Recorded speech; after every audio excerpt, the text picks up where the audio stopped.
참 좋으신 나의 하나님은 어린 아이들을 너무나도 사랑하고 아끼고 또 품에 안는 것을 즐거워하십니다. 그것을 우리는 예수님을 통해서도 잘 알 수 있죠. 오늘 14절에서 말씀하시는 것처럼 예수님께서는 어린이들이 예수님께로 나오는 것을 기뻐하셨습니다. 또 어린이들이 하나님의 주인이다 라고까지 말씀하고 계시죠. 또 15절에도 어린이들의 마음과 같지 않으면 하나님의 나라에 들어가지 못하리라까지도 말씀하셨습니다. 단순히 어린이를 하나의 약하고 보호받아야 할 존재, 약한 존재로만 여기신 것이 아니라 어린이들의 전 인격적인 그 존재와 가치뿐만 아니라 어린아이들의 그 정체성 자체만으로도 존귀하고 아름답다라고 말하고 계시는 것이죠. 제가 2018년 저희 교회에 왔을 때 청소년 부서는 예배 자체가 없었고 또 어린이 부서라고 했는데 장의자에 단 2명의 아이가 앉아서 예배 드리고 있는 모습을 보게 되었습니다. 너무나도 안타까웠고 무엇보다도 아이들의 부흥이 필요했죠. 감사하게도 지금은 코로나 상황임에도 불구하고 20명 이상의 아이들이 함께 모여서 예배하고 있고 더 많은 수가 함께 예배하기를 즐거워하고 있습니다. 청소년부도 예배가 온전히 회복되어서 10명 이상의 아이들이 예배에 동참하고 있는 것이죠. 날마다 그 수가 증가하고 있음에 있어서 너무나도 감사하고 이것이 우리에게 얼마나 복인가 생각하게 되는 것입니다. 지금 감사한 것은 어린아이들이 천국의 주인이다라고 말씀하신 것을 우리가 생각해 볼 때 어린아이들의 예배가 우리 교회 안에 있을 때 우리 교회가 바로 천국과 같은 곳이 아니겠습니까? 그렇게 우리가 어린아이들을 바라볼 때 또 어린이 예배를 우리가 생각할 때 천국이 이곳에 있구나라고 기뻐하면서 또 예배를 후원할 수 있는 믿음 또한 우리 안에 있기를 축원합니다. 다음 세대가 부흥해야 우리 교회가 축복을 얻고 또 우리 안에 비전이 있는 교회다라고 말할 수 있는 것이죠. 마태복음 18장 5절 말씀에 또 누구든지 내 이름으로 이런 아이 하나를 영접하면 곧 나를 영접하는 것이다 라고 예수님께서 말씀하셨습니다. 이 말씀은 곧 무슨 말씀입니까? 어린아이와 예수님을 동일시하고 있다라고 하는 것이죠. 어린아이가 곧 나다라고 말씀하고 있는 것입니다. 어린아이가 우리 교회를 찾아오는 것이 바로 예수님께서 우리 교회 가운데 찾아오신 것이다 라고 말씀하고 있는 것이죠. 그러기에 우리가 아이들을 바라볼 때 주님이 오셨군요 라고 하는 그 심정으로 우리가 환영하고 축복할 수 있기를 원합니다. 오늘은 어린이 주일입니다. 오늘 본문을 통해서 우리는 우리에게 주시는 그 중요한 메시지가 무엇인지, 어린아이들을 통해서 바라보면서 우리에게 주시는 메시지가 무엇인지 생각해 보기를 원합니다. 어린아이를 예수님처럼 우리는 영접해야 합니다. 본문에서 많은 무리들이 예수님을 따랐습니다. 그리고 예수님의 말씀, 그 한 말씀이라도 놓치지 않으려고 집중하여 귀 기울이고 있었던 것이죠. 그런데 이때 몇몇 부모들이 어린 아이를 데리고 오면서 예수님께서 그 아이를 만져주시기를 바라는 가운데 이끌고 왔던 것이죠. 사람들은 지금 예수님의 말씀 하나라도 놓치지 않으려고 귀 기울이고 있고 집중하고 있을 그때에 어린아이가 들어왔다라고 생각해 보십시오. 지금 우리 동일한 예배 시간에 우리가 말씀에 귀 기울이고 있는 이 시간에 아이들이 들어오는 것에 있어서 우리의 마음에 생각이 드는 것이 무엇이겠습니까? 아이들이 들어오게 되면은 예배가 방해될 수 있고 말씀이 흩어질 수 있다라고 생각할 수 있는 것이죠. 제자들 역시도 그렇게 생각했기에 혹시라도 소란스러워질까봐 아이들이 들어오는 것을 막았고 거절하였다라고 말하고 있습니다. 이때 예수님께서는 그들과 같은 생각으로 마음 갖지 않으셨습니다. 오히려 예수님께서 그들을 꾸짖으시면서 예수님 앞에 나오는 것을 가로막지 말라, 내게로 나오는 것을 막지 말라라고 말씀하고 계십니다. 15절 말씀에 아이들이 나오는 것을 받아들이지 않는 이들을 향하여서도 그들을 향하여 너희들이 결코 천국에 들어가지 못할 것이라 라고 그 저주에 가까운 말씀까지 하면서 아이들을 오는 것을 막지 말라라고 말씀하셨고, 주님께서는 그들을 환영하셨습니다. 사실 우리도 가정에서 손님이 오시면은 아이들이 소란스러워질까봐 밖으로 내보내기도 하고, 때로는 구석방에 들어가서 우리 손님 가실 때까지 조용히 있어라 라고 말하기도 합니다. 그런데 예수님께서는 왜 이토록 아이들을 반기셨고 또 그들을 영접하셨을까요? 시편 127편 3절 말씀에 보면은 보라, 자식들은 여호와의 기업이요 태의 열매는 그의 상급이로다 라고 말씀하고 있습니다. 바로 이 아이들이 마냥 미숙하고 우리에게 방해가 되는 존재로 여기시는 것이 아니라 오히려 이들은 하나님께 속한 자들이요 하나님께서 우리에게 복을 허락하시려고 보내신 자들이다, 너희들에게 주시는 유산과 같은 자들이다 라고 말씀하고 있는 것입니다. 너희의 미래가 바로 이 아이들에게 있고 너희들의 그 기업이 이 아이들을 통해서 세워지게 될 것이다 라고 말씀하고 있는 것이죠. 기업의 총수가 이 예배 시간에 찾아왔다라고 생각해 보십시오.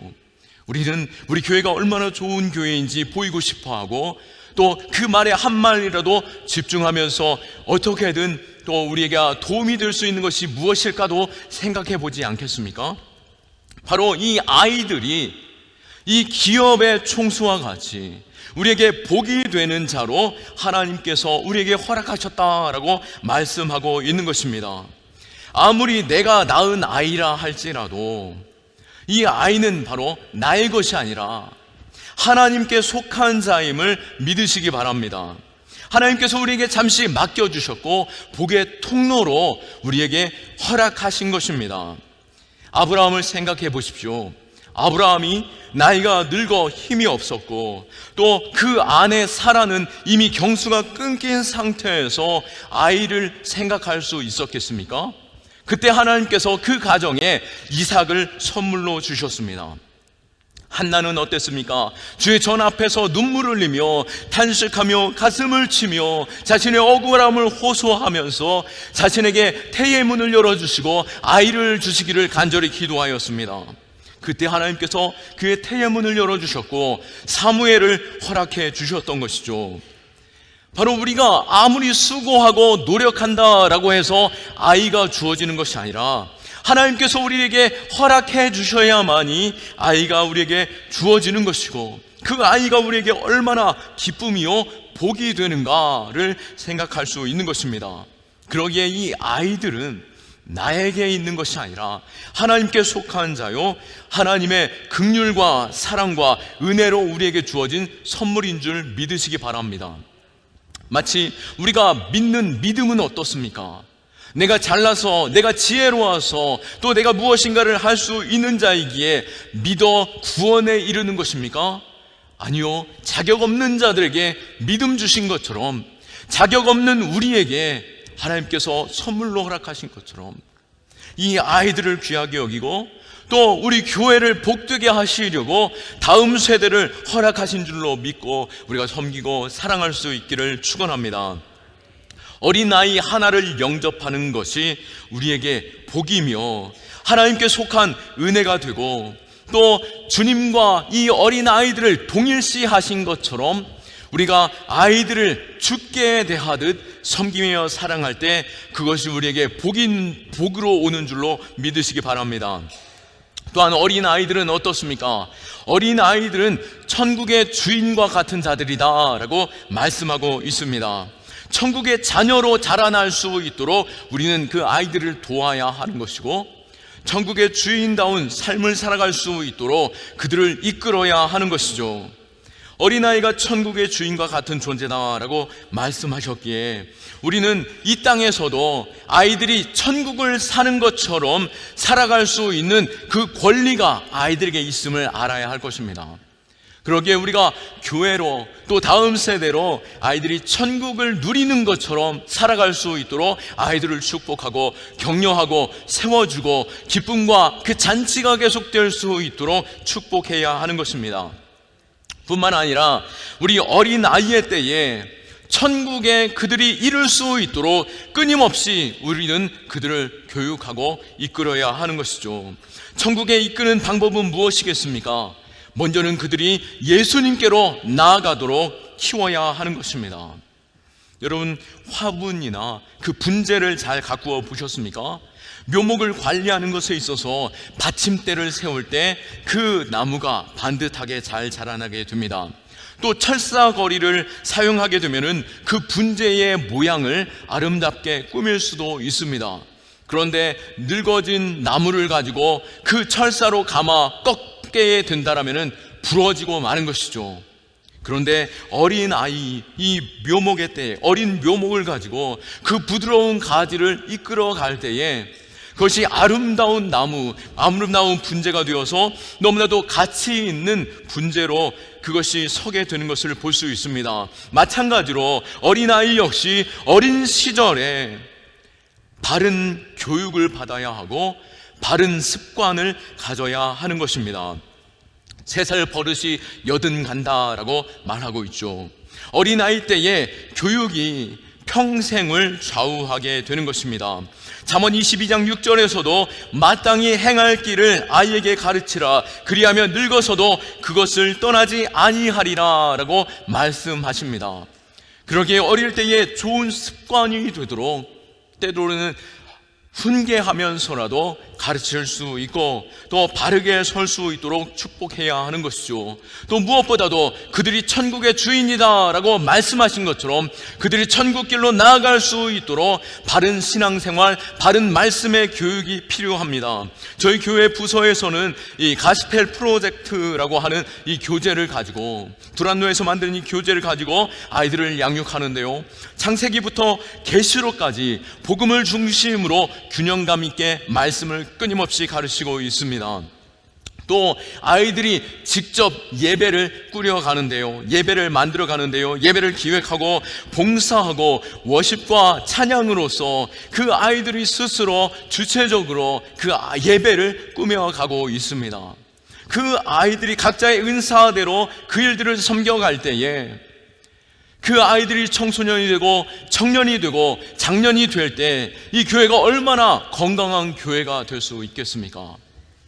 우리에게 주신 그 아이들에게 있는 그 꿈이 무엇이고 또 하나님께서 그들에게 달란트로 주신 것이 무엇인지 잘 분별하고 또 그 아이들이 신앙 가운데 잘 살아갈 수 있도록 우리는 그들을 가르치고 이끌어야 하는 것입니다. 그때 비로소 그들이 천국에 사는 자들 되는 것이죠. 무엇보다도 교회에서 자란 아이들은 하나님의 성품을 닮아가게 됩니다. 사람은 자신이 좋아하고 추앙하고 예배하는 것들을 닮아가게 됩니다. 그러기에 하나님을 예배하고 하나님의 말씀 안에 살고 예수님을 따라가는 아이들은 바로 하나님의 성품을 닮아가게 되는 것이죠. 그러기에 어린 아이 때부터 신앙 가운데 잘 자라나고 또 그 무엇보다도 신앙이 삶의 우선이 될 수 있도록 아이들을 격려할 수 있는 믿음의 가정 또 가문 될 수 있기를 축원합니다. 또한 우리도 이 어린 아이와 같은 신앙이 있음으로 인하여 천국의 주인 될 수 있기를 축원합니다.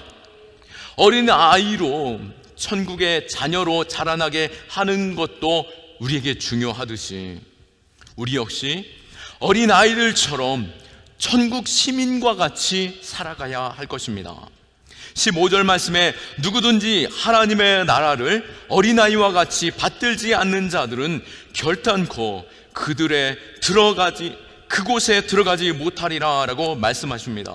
바로 어린아이와 같이 천국을 받들지 못하는 자들은 천국에 들어가지 못한다 라고까지도 말씀하고 있다라고 한다면은 이 어린아이들이 미숙하고 아직 지혜가 잘 자라나지 못하였기에 우리가 가르치는 것에서만 끝나는 것이 아니라 우리가 어린아이들을 통해서도 배울 것이 있고 그 아이들의 그 천국을 향한 천국을 받드는 그 모습을 보면서 우리도 천국의 주인으로 자라날 수 있다라고 말씀하고 있는 것입니다. 물론 천국에 들어가는 것은 오직 예수 그리스도 한 분밖에 없습니다. 그렇다면 어떻게 아이들이 천국에 가는 모델이 될 수 있겠습니까? 어린아이들처럼 미숙하고 철부지가 되라라고 말씀하는 것이 아닙니다. 하나님 앞에서 어린아이와 같은 그러한 순전한 갈망 속에서 정직한 신앙으로 하나님께로 나아가라라고 말씀하고 있는 것이죠. 어른들은 믿음 생활할 때, 또 사람들 앞에서 우리가 직분을 가지고 있을 때 내 직분에 맞게 행동하고 말하고 또 신앙생활 하는 것처럼 보여질 수 있습니다. 이 말은 곧 무슨 말입니까? 어른들은 믿음 좋은 것처럼 흉내 낼 수 있다라고 하는 것입니다. 신앙 좋은 척, 거룩한 척 할 수 있고 그러한 말도 할 수 있습니다. 또 믿음을 쫓는 그러한 신앙의 그러한 목소리와 또 그렇게 기도도 할 수 있는 것이죠. 스스로 내가 신앙생활 잘하고 있다라고 착각하기도 하는 것입니다. 그러나 전적으로 하나님께 맡기는 신앙생활, 어린아이들이 하나님을 향한 그 부모, 권위자를 향한 그 갈망과 또 순전한 믿음으로 그에게 달려갈 수 있는 그 신앙, 그것이 우리 안에 있어야 한다라고 말하는데요, 어린아이들은 아빠를 바라볼 때 아빠를 마치 슈퍼맨처럼 바라봅니다. 아빠는 뭐든지 다 할 수 있는 분으로 생각하는 것이죠. 그리고 자신이 높은 곳에 올라가 있을 때 아빠가 뛰어내려라고 말하면은 아이는 거침없이 아빠에게 뛰어내리는 것이죠. 왜요? 아빠를 믿기 때문에. 아빠는 나를 받아줄 것을 믿고 또 아빠는 모든 것을 다 할 수 있는 분이심을 내가 믿기 때문에 아빠에게 자신을 온전히 맡겨드리는 것입니다. 그러한 갈망이 하나님을 향하여 우리 또한 있기를 축원합니다. 또 아이들에게 있어서 엄마는 어떤 분입니까? 엄마는 모든 것을 다 해결할 수 있는 분으로 아이들은 생각하죠. 엄마를 외치는 순간 엄마가 달려와서 자신을 안아주고 또 위험 가운데 보호해주고 또 모든 것들을 다 해결해 줄 거라고 믿고 엄마를 부르고 있습니다. 우리도 하나님 아버지를 찾을 때에, 우리가 하나님을 향하여 기도할 때에 하나님께서 정말 모든 것을 다 해결해 주실 것을 믿고 하나님의 이름을 부르십니까? 우리가 그러한 신앙이 우리 안에 있어야 한다라고 말씀하고 있는 것입니다. 아이들에게 있어서 학교 선생님은 어떻습니까? 모든 것을 다 아시고 선생님들이 말씀하시는 것은 무조건 맞는 것이고 그분을 따라갈 때에 내가 바른 생활 또 성공할 수 있는 삶을 살아갈 수 있다라고 믿고 선생님을 따라갑니다. 우리가 성령님께서 내 마음 가운데 감동하실 때에, 말씀으로 내게 허락하실 때에 그 말씀을 온전히 아멘으로 받고 순종하며 나아가고 있습니까? 우리가 어린아이와 같은 그러한 순전한 믿음이 우리 안에 있어서 하나님 아버지를, 예수 그리스도를, 성령님을 온전히 갈망하며 신앙 가운데 믿고 내 삶을 맡겨드릴 수 있는 믿음이 우리 안에 있기를 축원합니다. 그렇기에 신앙에서나 믿음에서나 어린아이와 같은 그 자세가 있을 때 우리는 천국의 주인이 되는 것입니다. 이런 어린아이들의 모습이 아니고서는 하나님의 나라에 들어갈 수 없다라고까지도 말씀하시는데요, 이 말씀을 생각할 때에 누가복음 18장 25절 말씀에 낙타가 바늘귀로 들어가는 것이 부자가 하나님의 나라에 들어가는 것보다 쉬우니라 라고 말씀하신 것이 생각이 났습니다. 무슨 말씀입니까? 자신이 돈을 좋아하고 또 돈이면 모든 것이 다 가능할 것처럼 여기기에 더 이상 하나님을 찾을 필요가 없다라고 생각하는 것이죠. 그런 신앙으로 결코 천국에 갈 수 없다라고 말하고 있는 것입니다. 마찬가지로 우리가 어린아이와 같은 그러한 순수한 신앙에 하나님을 향한 갈망이 없이는 우리가 어찌 하나님을 만날 수 있고 하나님의 능력을 체험할 수 있고 하나님의 뜻대로 살아갈 수 있겠습니까?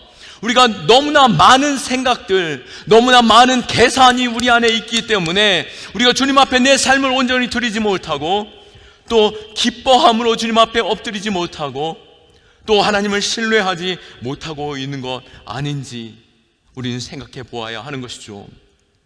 내가 신앙생활하면서 여러 가지를 계산하면서 신앙생활하고 있다라고 한다면은 그것은 결코 믿음이 아니라 그냥 좋은 것을 선택하는 것인 것이죠. 그냥 좋은 것을 선택하는 정도는 인간적인 생각에 불과한 것입니다. 믿음을 보일 것입니까? 아니면 그냥 좋은 것을 선택하는 삶을 살아갈 것입니까? 우리가 어린아이와 같은 심정으로 온전히 내 마음을 주님께 드릴 수 있는 믿음이, 온전히 맡겨드리고 계산하지 아니하고 주께로 나아가는 믿음이 있기를 예수 그리스도의 이름으로 축원합니다. 말씀을 마칩니다. 우리는 어린아이에게 그 무한한 가능성이 있음을 보게 됩니다. 무엇입니까? 그 아이들이 상상하는 것은 우리의 모든 생각을 뛰어넘는 것이죠. 마치 첫사람 아담이 생각하고 말하는 대로 온 땅이 그대로 순종했던 것처럼 우리 안에 하나님의 형상 회복하는 것이 어린아이와 같은 그 심정 안에 하나님께서 일하심을 볼 수 있는 것입니다. 한 사람이 어린 아이에게 이렇게 질문해 보았습니다. 얘야, 눈이 녹으면 무엇이 되니? 여러분, 눈이 녹으면 뭐가 됩니까? 물이 되죠. 눈이 녹으면 물이 됩니다. 초등학교만 다니는 아이들만 해도 눈이 녹으면 물이 되지요 라고 답하고 있었습니다. 그런데 한 초등학교를 다니는 언니를 둔 동생이 그 질문 앞에서 조그만 아이가 눈이 녹으면 뭐가 되니? 라고 물었을 때 눈이 녹으면 봄이 와요 라고 말하는 것이었습니다. 그렇죠. 눈이 녹으면 봄이 옵니다. 그러나 우리가 정확한 정답을 찾는다라면 물이 된다라고 말할 수 있겠지만 우리가 어찌 그 아이에게 네가 틀렸어 라고 말할 수 있겠습니까? 우리의 생각이 어쩌면 세상적인 계산 속에 머물러 있지 않는가 생각해 보기 원합니다. 내 마음이 하나님께서 세상의 답이 아니라, 세상이 말하는 정답이 아니라 하나님께서 기뻐하시는 그 정답으로 나아갈 수 있는 신앙이 된다면 하나님이 얼마나 우리를 기뻐하시겠습니까? 오늘 본문에서 등장하는 부모들은 예수님께 그 아이를 만져주실 것을 기대하고 아이들을 이끌고 갔습니다. 물론 눈치도 보였고 또 꾸지름도 받게 되었습니다. 그러나 예수님이, 그 능력의 하나님, 전능하신 하나님께서, 예수님께서 아이를 만져주시는 것만으로도 얼마나 큰 축복이 되겠습니까? 그래서 아이를 이끌고 갔던 것이죠. 그때 우리 예수님께서는 어떻게 하셨습니까?